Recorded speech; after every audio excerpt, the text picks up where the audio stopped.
healers are all in place. And now I will get Roncar. And I'll be back, remember, at the end of the evening to say goodbye. See you later. Bye. Bye.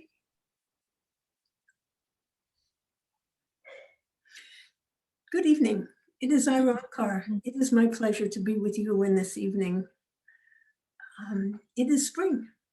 It is that time of year when everything is renewed, when new life bursts forth from the animals, from the earth. All the seeds that were planted last year begin to grow. Some of them, of course, do not. That's why plants sow seeds abundantly, because sometimes the winter weather is very harsh on the seeds and it destroys them. Now, if you think of your dreams as being seeds, seeds that you had and that you planted and you started some time ago. It could have been during the winter. It could have been last year. It could have been several years ago. For some of you, those dreams seem out of reach, like they cannot germinate. They will never come to fruition. And perhaps that is true, because there are always a certain number of dreams which, just as seeds, do not bear fruit in the near future, but they lend themselves as they decompose to the soil, enriching the soil, so that those hopes, those dreams, those seeds still create a fertile ground and still help to manifest other dreams, dreams for other people, and even dreams for yourself. For many times, the effort you might have put into manifesting one of your dreams, which does not happen. So you might think that that was a failure, that you did wrong, that you did not do well. But the truth of the matter, what you learned from those efforts to manifest your dreams is knowledge that is with you. You may have learned things you don't even realize that you have learned. You may have learned things even like perseverance, even though you eventually gave up on that dream. But you kept at it for a period of time, doing your best to manifest it. You investigated, you studied, you read, you tried things, you took actions. All of these things have enriched your life and your knowledge, and they are with you to help you through other dreams and other times and other places.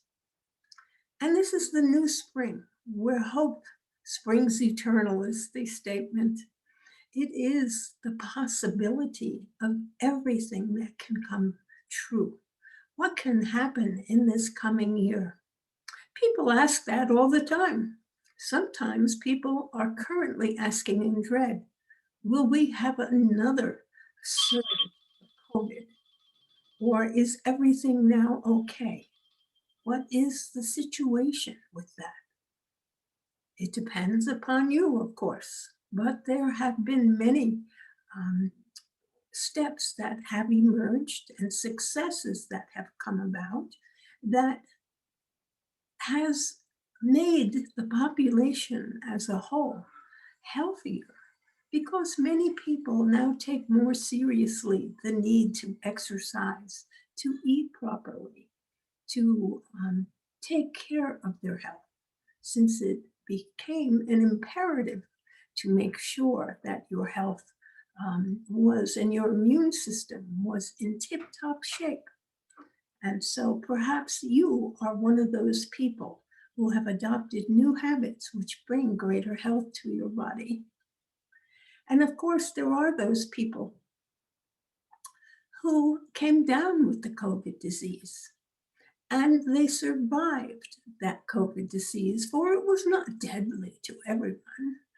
And they, after a period of illness, returned to good health.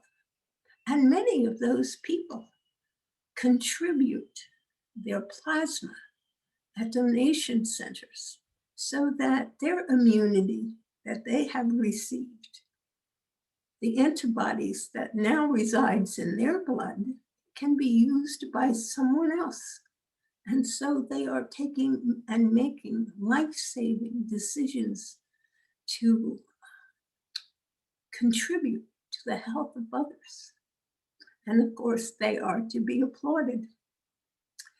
And so there are many possibilities that are coming.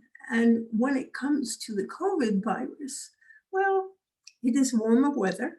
It does not survive as well in warmer weather. So everything is set up so that with all the new people who have been vaccinated, all the people who have overcome the disease, all the other things that are available now to, they call them therapeutics, to help resist the disease should you come down with it, you can be optimistic that this spring and this summer will not be a devastating one for many people, for they are healthier now than they used to be, and they have adopted and continue healthy habits.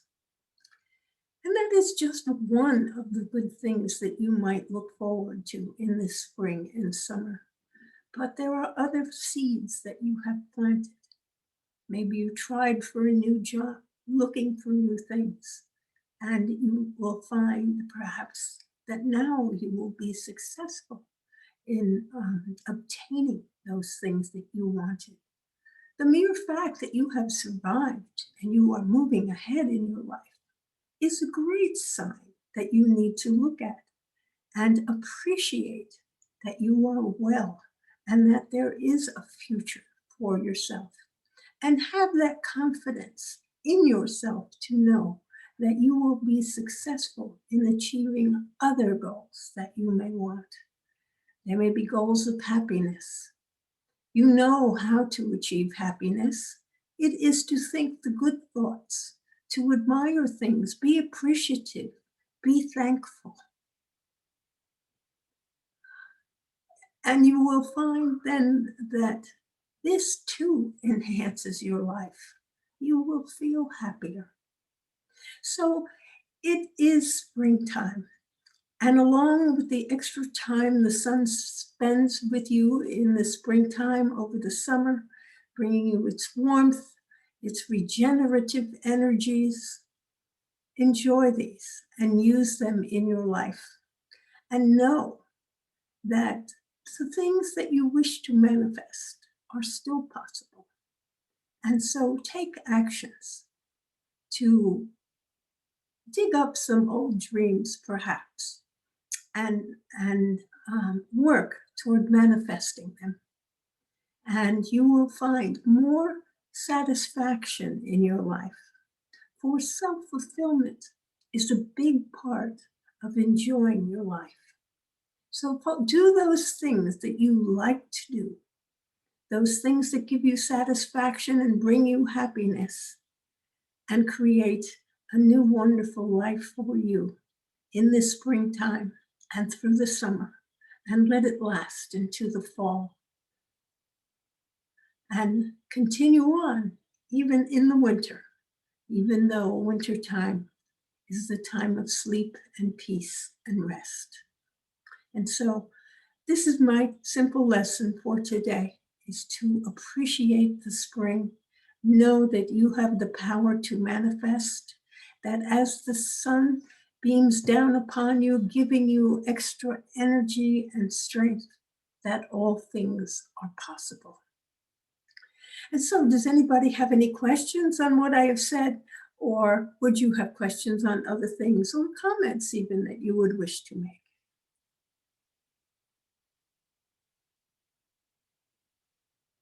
So speak up. Hi, Ron, this is Tanya. Hi, Tanya.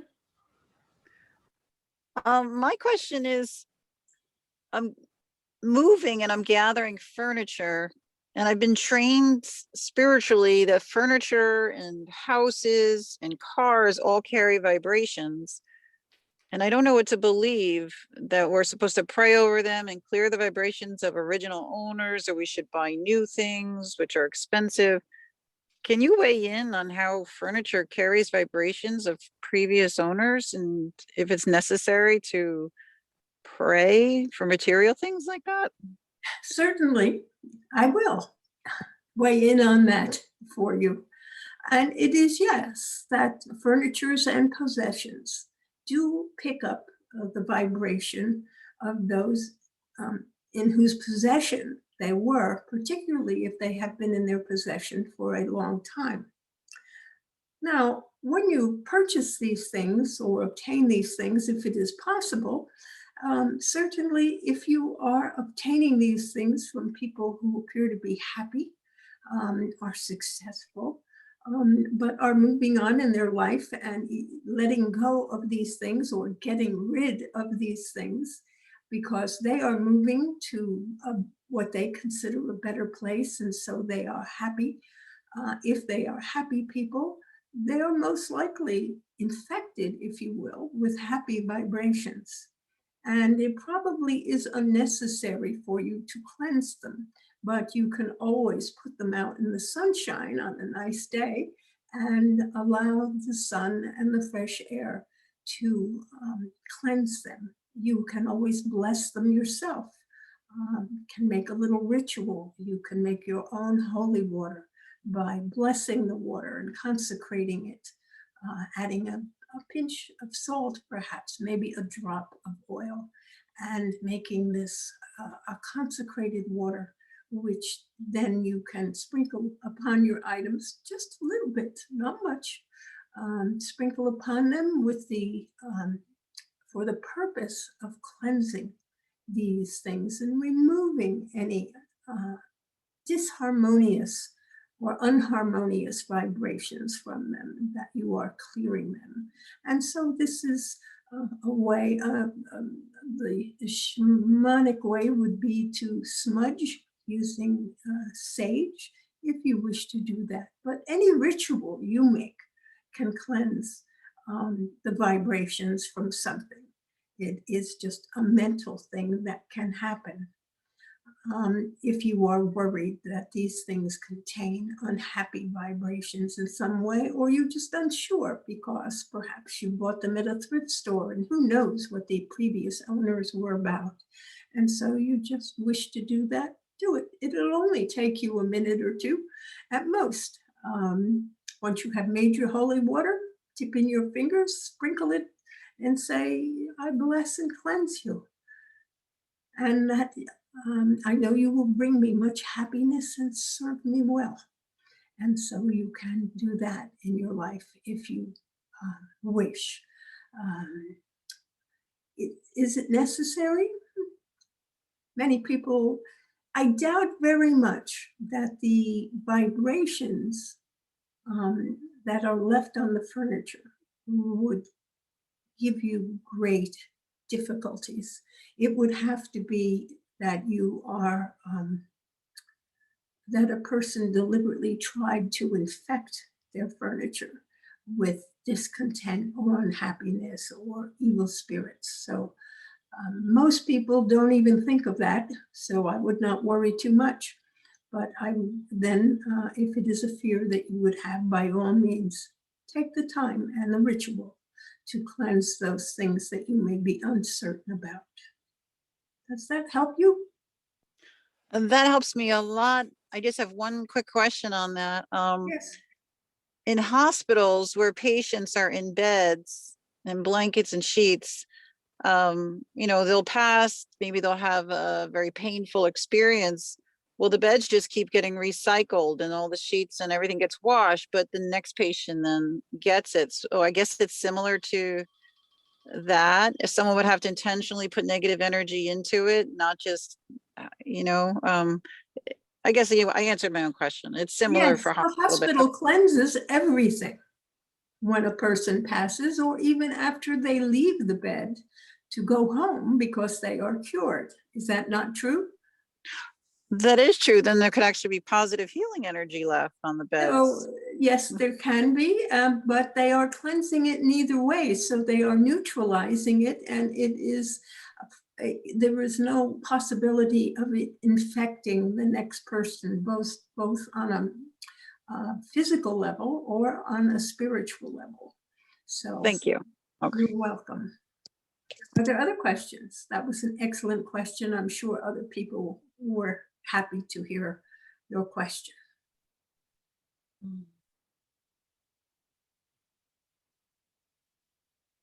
Are there other questions? Rokan? Yes? Yes. I wanted to ask you a question. We just had a beautiful meditation and in which we could realize that we are one with God and we do have the power to manifest, all of our dreams or a few of our dreams. Is there a meditation that you recommend that helps us focus on that, to sort of, get rid of the clutter that holds us back, let go of it, release it all, and come into our own power to accomplish our dreams? You can do your own guided meditation, saying the things that you have just said to me, but relaxing yourself and focusing upon yourself and the God spirit that dwells within you, for God is present within all of you as well as all of us in spirit. So focus on that God presence that is one with you. And most people like to find that in the solar plexus area or the heart area. And if you focus upon that and see it growing until it fills you up, and you can make affirmations to the effect that I let go of anything which may hinder my progress in life and hinder my success. I let go of all those things of which I am afraid. I forgive myself for the mistakes I have made in the past. I know that I am one with God in all ways, and my words are God's words. My actions are God's actions. If you say things like this, you allow to yourself while you are meditating or even in your own mind to make these type of affirmations. This will grow within yourself and this will give you more confidence. You can say things like, I have confidence in myself and my abilities. And every day in every way, I am getting better and better. I am getting stronger and stronger. I am smarter and smarter. You can choose any words that you like and emphasize them and in a positive way. There are many sources if you need sources for affirmations. I'm sure that you can find some over the internet, which is a most plentiful source for many pieces of information. And so look for affirmations, and sometimes you can even find them by categories such as affluence or prosperity. And know that I'm getting richer and richer, and every day money comes to me. I give money because I have more than enough of everything. And so I give away my money because more money is coming to me and every day. You can make all kinds of positive announcements to yourself. And in doing this, you will help yourself grow in whichever ways you feel like you are growing. But stressing your confidence, stressing your oneness with God, stressing your ability to succeed, stressing how peaceful you are and calm and happy, that you create joy in your life. You do those things that make you joyful and happy. You create success and prosperity, self-fulfillment. These types of statements, as many as you can think of while you are meditating, will help you a great deal achieve those states of consciousness, even affirming that you are one with God in all ways. Now, there is a logical way of approaching that, which if you are a person who likes logical approaches to things, in the beginning, there was only God. There was only one. There was one intelligence, one life, one love, one power. And this one brought the whole creation into being. And everything in the creation is made up of God's being, of the being of this one. And as you are part of this creation, you too must be made up of the being of God, because God is present in everything within this creation, so he's present within you. And if God is present within you, and you are part of God, simply because, well, that which is created always remains part of its creator, at least within its own mind. Can the painter forget the portrait or the picture he has painted? He may not have it to see it, but he will have a memory of that portrait. The writer will remember the book or the play or whatever he writes. The musician remembers his compositions. They are always part of him and part of his mind. And so as you have been created by God, so it is that you are part of God's mind. And your consciousness is part of God's consciousness because he is conscious of you. And so you are one with God in all ways. And this is the way in which you affirm this for yourself, by recognizing this and acknowledging this, that you are part of God. You are made up of God's stuff, and you are part of God because he has created you. And so identify with your God self. Know that you are God. Also, acting in your own small way within this creation, for every day you create the life that you live through. You make decisions, you have thoughts which are either affirmative, or sometimes you have bad thoughts about yourself, in the sense that you are saying you are not doing something well. Those are not things to think about. You need to cancel that thought and know that you are good and you are deserving, and you create wonderful things because you are a creator, just like God. You are creating your life. You are making decisions. You are taking actions. You are perceiving things. And this is the way you create the life that you live and the life that you experience. It is truly your own creation. So as you meditate, knowing that your life is your creation, decide what it is you wish to create. Similar to my lecture tonight, this is you creating goals for yourself. But they don't have to be goals that I will achieve a 4.0 in my college studies, or I will graduate with highest honors, or I will become a doctor, or something like this. It is that what you wish to achieve is you want to see and hear and know the happiness that surrounds you in every day. You want to feel happy.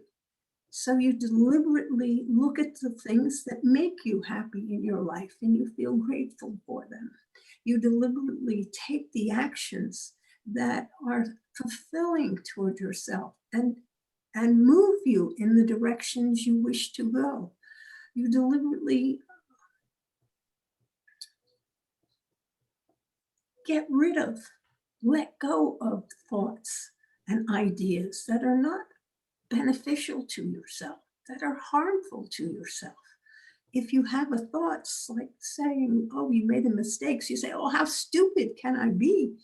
That is not a helpful thought. It is a bad thought because you are criticizing yourself for making a mistake and calling yourself stupid. So you don't want to do that. You can say, oh, I made a mistake. I have to be careful not to do that again. It's just a mistake, and it need not come back into your life ever again. You just need to be cognizant and see if you have a tendency to say and do the same things which might be harmful to yourself. Such as a person who is a diabetic and loves to eat sweets and carbohydrates, which are bad for his or her health, because they need to watch that in their diet because their body does not process those foods properly. And it raises their blood sugar, which then can injure organs within their body. And they know this to be true, so you forgive yourself for overeating too many sweets if you have that problem, but you promise yourself you will do better tomorrow, that you eat healthily, that you eat the right foods at the right times in the right amounts, if you need to say all of that, whatever you wish to affirm. But you have to watch your thoughts as well as your actions, and be grateful for the good is in your life, and know that you are deserving of enjoying life in every way that is possible. And I hope that has been helpful advice. That's beautiful. Are there any other questions? Thank you very much. Yes, I wanted to ask, I understand that each of us, if I'm right, go through a life review after we transition. Yes. If that happens, and as we're going through this life review, we see that things are shortfalls or things that we could have done better, do we then have to return to this world to do it over again? Who decides that if we come back or not? Well, you decide that if you wish to come back. There's a period within the life review. There are times, and it is impossible to speak without using the term time, but you have time to reflect. In the sense, during your life review, and you realize that you were not successful, I will say, in this area of your life, or you were deficient, there is a reflection that also, and an understanding and a knowledge that comes at this time of why and how that came about in your life, and also the results of it. So there is, to put it in the Catholic phraseology, there is a time of penance in which you may feel remorse, but since there is no time, you realize this happens almost instantly and is instantly stopped once you have thoroughly examined it to your satisfaction. So you do not have to come back to change that characteristic or make good on something. But if you have the opportunity, many people do decide to take another life because they wish to do better. You know, creating your life is the most wonderful creative thing that you can do for yourself. You create the life that you live in every moment, in every day. I cannot stress that enough. And as a result, you are truly godlike in your own life. You are the creator.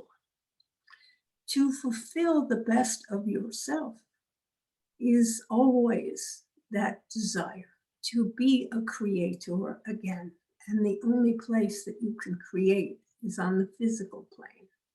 And so it is an incarnation that you once again have that opportunity to create a life for yourself, and use your creative powers and your energies.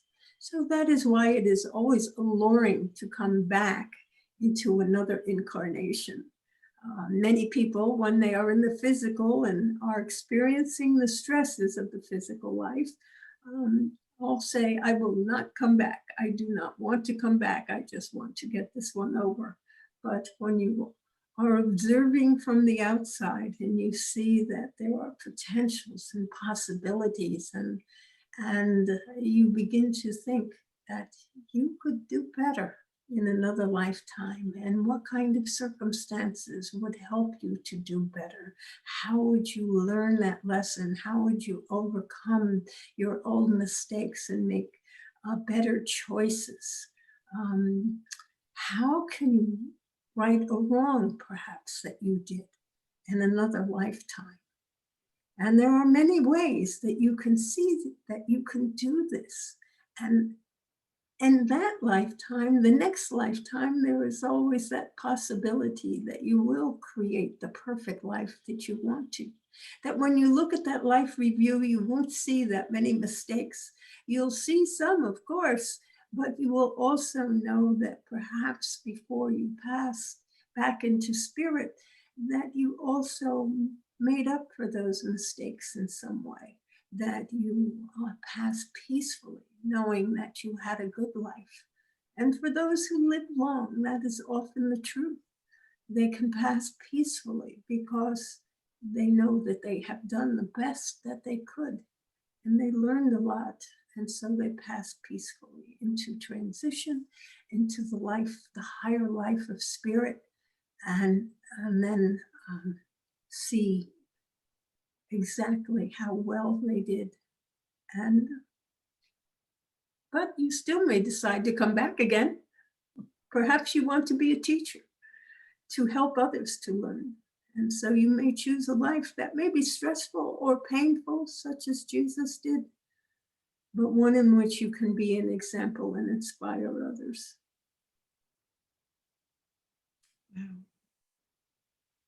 Okay, Does that thanks. answer your question? Yeah, I guess I better get started straightening out this life. Well, I did not mean that to be a lecture to look after your things. Chances are you have been straightening them out for quite some time, and you always endeavored to do well. You may not have made as many mistakes as you look at yourself and are critical of yourself. Remember to love yourself. That is part of the lesson, to love yourself and to know that you deserve infinite happiness and prosperity in your life. Thank you. You are welcome. Are there other questions? I was wondering when you were talking to Diana, I remember Bob Victor talking about something he called a treatment that Yes. he did to get what he, get what he wanted to get or make things happen in his life. Yes. And he did it every day until until he produced what he wanted to produce.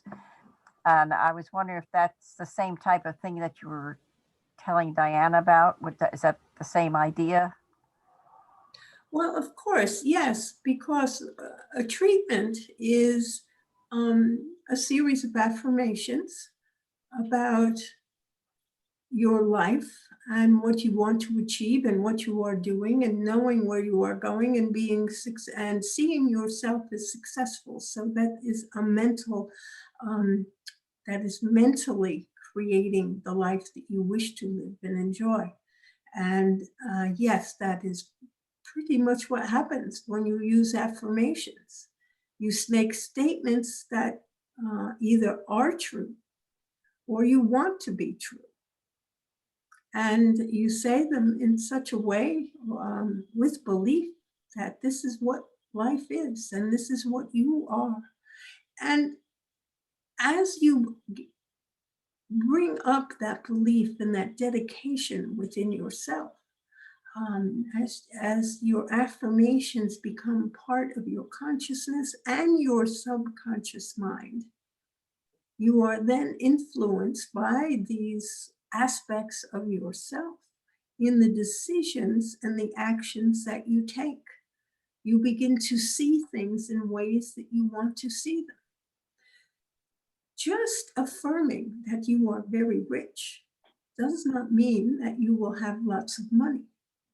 But it may mean that you feel rich, that you have all the money that you need because you have simple needs. You don't need to have millions of dollars to live a happy life.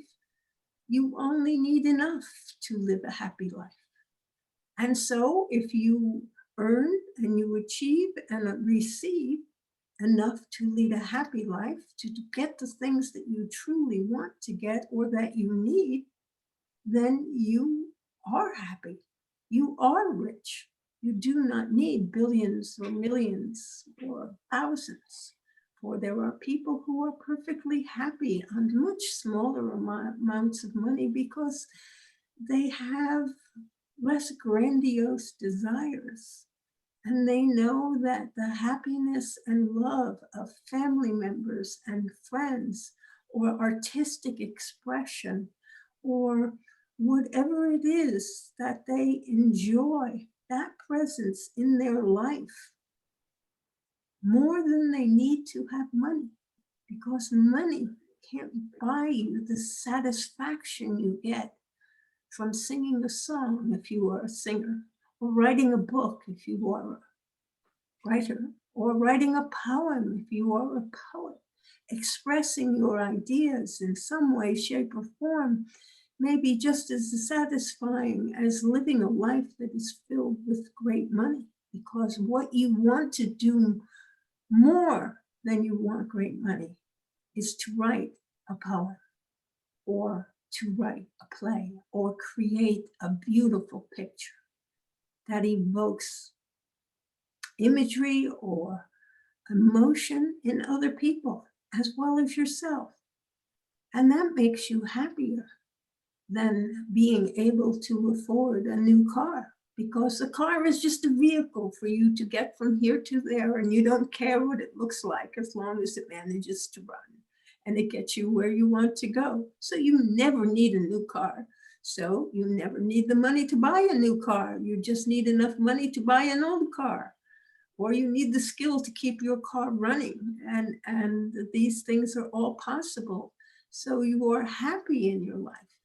And you can look around and see people who are happy without a lot of money.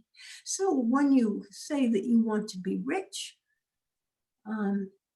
rich in what way? How? What is it that you want or need? What makes you feel rich? It could be just self-expression. It could be fulfillment of something that you by doing things. It could be fulfillment by influencing someone else to make good decisions for themselves. To have a happy, great life does not require riches. And so that is what you need to know. So when you treat or pray or you set up your goals, be aware that your goals may be distraction from the truth and from what really makes your life wonderful or happy. For some people, it is children or grandchildren or friends, or it is helping others, or it is creating a piece of artwork. It does not matter, but that is what they desire. And so when they make affirmations, they are bringing that into their life and their consciousness, and it may manifest. You have to be careful when you make your affirmations, because you really want to manifest the feeling that lies behind it, or the need that lies behind it, not the exact statement that you are saying. So when you treat for happiness and prosperity and good health, and the ability to feel satisfied and use self-expression in your life, then you will be truly happy. You do not need to have every opportunity to do these things. You only need enough to make you happy. So remember that. And yes, it is similar to a treatment. The treatment is a bit formalized, but you can just make random affirmations and make them consistent and make them be what's best for you, and you will manifest them surely in your life. Are there other questions or more questions on the same subjects?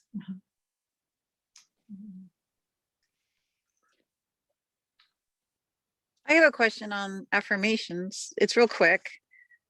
I tended to think negatively while driving long hours, and my mind would wander and worry. So I started playing Kathy Kirsten's tapping tape in the car, and I also started playing Louise Hay's affirmations in the car. Is that a wise idea or not, to be driving and doing affirmations and things like that? It's a perfectly good idea.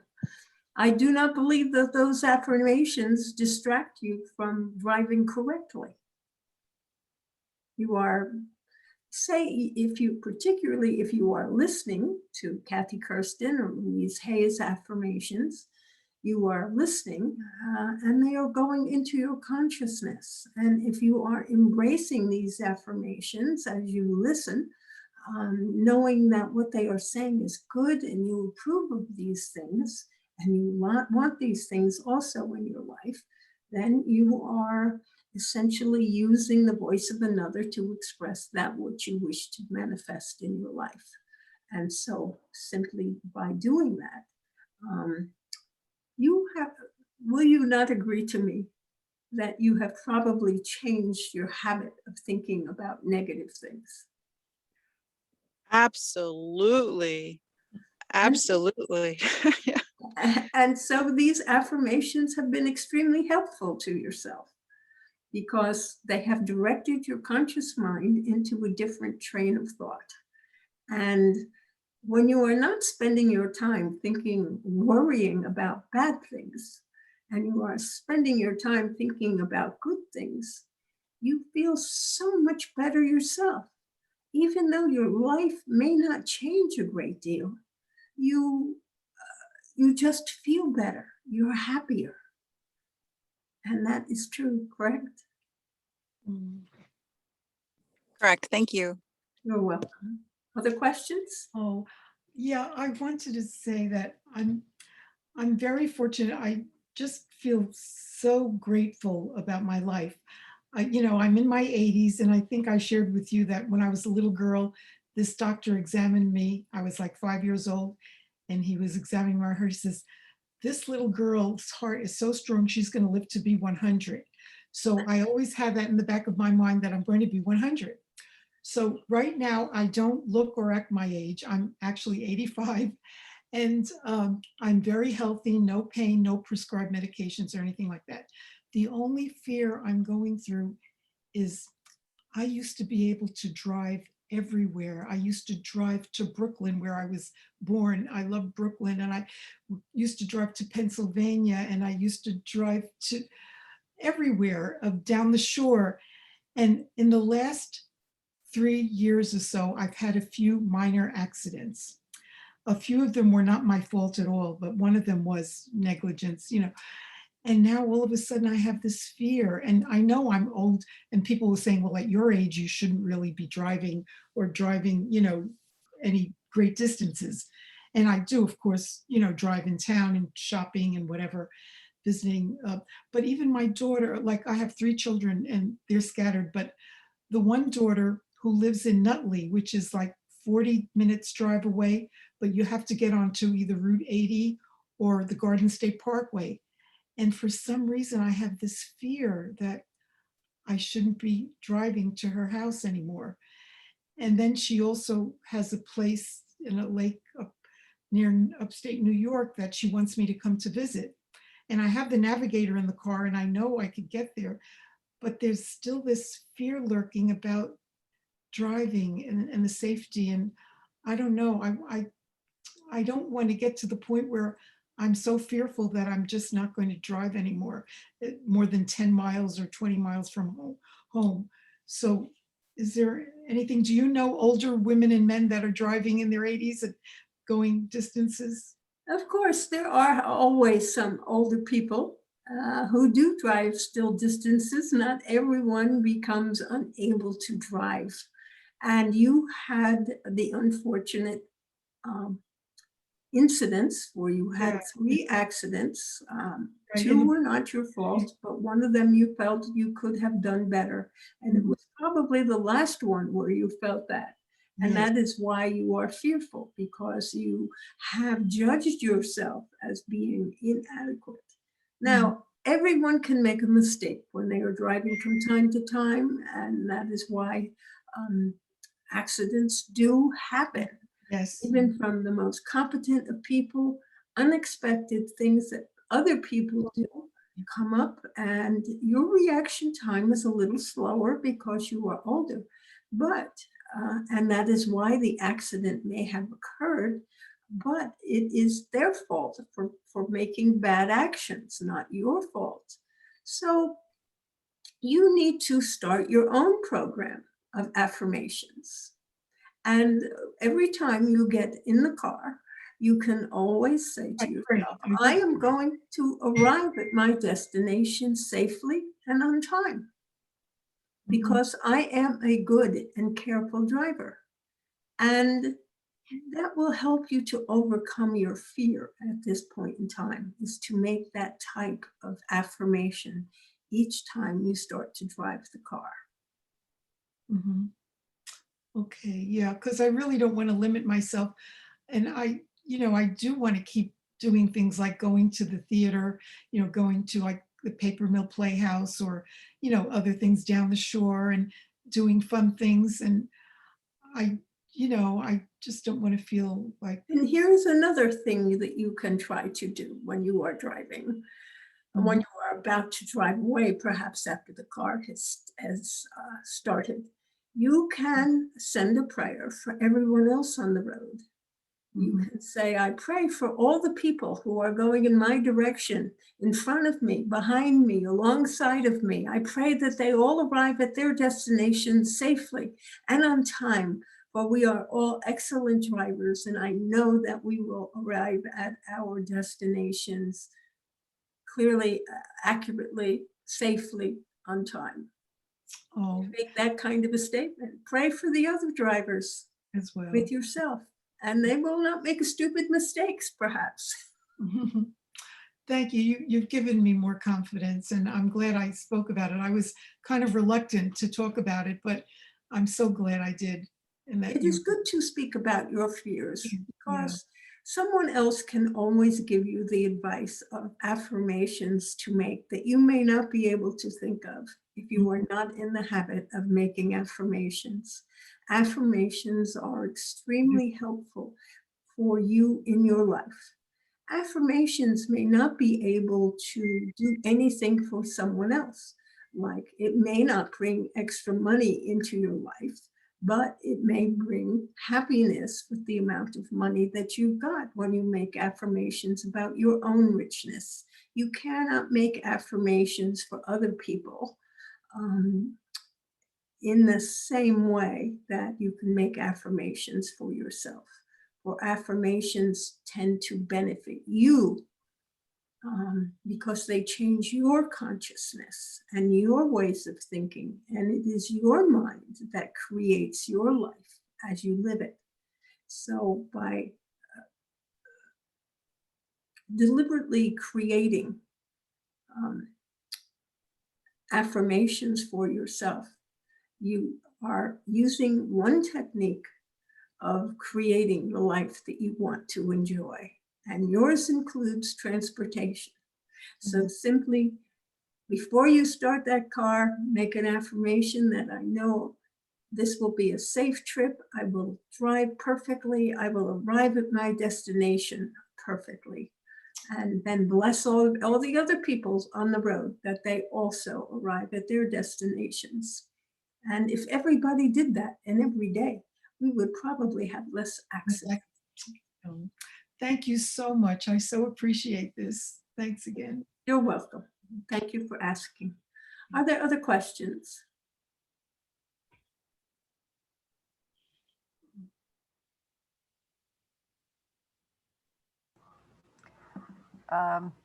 Along those lines, I was wondering about, well, it says, say somebody's got a bad knee and I tell them, well, you got a bad knee, keep saying your knee's not bad. Excuse me, I did not understand the one word. Had a bad what? Knee, Mean? leg, knee. Oh, a knee. Yeah. And I tell him, well, just keep saying the knee's okay, or it's not bothering me, or it doesn't hurt. And he says, yeah, I can say that till it hurts. So is there something else, some other way he can make some kind of affirmations that would help his knee get better? How about just saying that his knee is healing every day in every way? His knee keeps getting better and better. That his discomfort is just a sign that that it is healing, and it is the way he is reminding himself to be careful of his knees so that it can heal. So that is one aspect of looking at the pain of his bad knee, but to also affirm that, and every day his knee is healing and getting better and better in every day. Oh, That's okay. Because I think he was under the impression that I was trying to tell him to deny the knee hurts, and that wasn't the idea. I yes, didn't know what else to say. like pretend he's not hurting. That does not work very well. Right. Exactly. You weren't asking him to do that. You Yeah. just, so use the term healing instead of hurting. And you can make that statement that the pain is just your leg's way of telling you not to move it that way. Try to take it easy on me. I'm having problems. Let me heal. Okay. Sounds good. Thank You're you. welcome. Are there any other questions?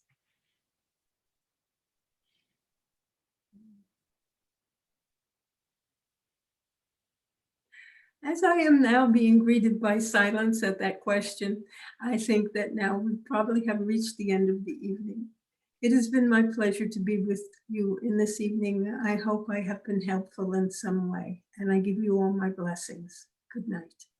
Thank you. Good night. Thank you. Love you. Thank you so much. Hi, I'm back. Okay, is that it for the night? Nobody has any more questions? Mhm. Okay, we still have quiet, so therefore remember, I love you all. Good night. Good night. Thank you. Good night.